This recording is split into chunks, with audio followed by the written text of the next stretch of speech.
வணக்கம். ஆகாஷ்வாணி புதுச்சேரி செய்திச் சுருக்கம் வாசிப்பவர் ஆதவன்.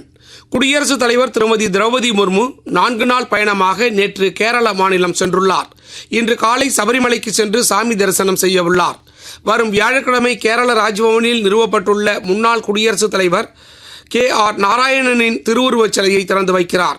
தமிழ் மாநில காங்கிரஸ் தலைவர் திரு GK வாசன் மத்திய அரசின் சார்பில் வரும் 27ஆம் தேதி ஐநா சபை கூட்டத்தில் பங்கேற்று பேச இந்தியாவில் இருந்து செல்லும் நாடாளுமன்ற உறுப்பினர்கள் அடங்கிய குழுவுடன் அமெரிக்கா செல்கிறார்.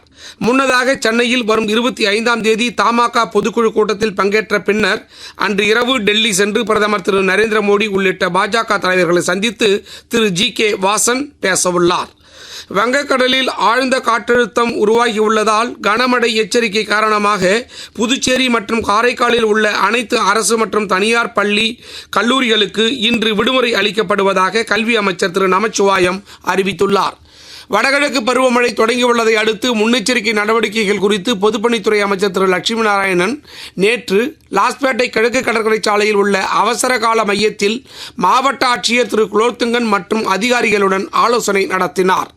புதுச்சேரியில் இன்றும் நாளையும் கனமழை பெய்யக்கூடும் என்று வானிலை ஆய்வு மையம் எச்சரிக்கை விடுத்துள்ளதால் இந்த 2 நாட்களும் பொதுமக்கள் எச்சரிக்கையுடனும் பாதுகாப்பாகவும் இருக்குமாறு புதுச்சேரி மாவட்ட பேரிடர் மேலாண்மை ஆணைய தலைவரும் மாவட்ட ஆட்சியருமான திரு குலோத்துங்கன் கேட்டுக் கொண்டுள்ளார்.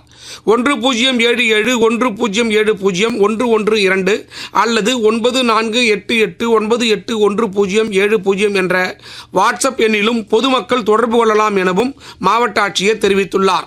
மேலும் இன்று கடலூர், விழுப்புரம், புதுச்சேரி உட்பட 4 மாவட்டங்களுக்கு ரெட் அலர்ட் எச்சரிக்கையும், சென்னை, திருவள்ளூர், காஞ்சிபுரத்திற்கு ஆரஞ்சு அலர்ட் எச்சரிக்கையும் விடுக்கப்பட்டுள்ளது.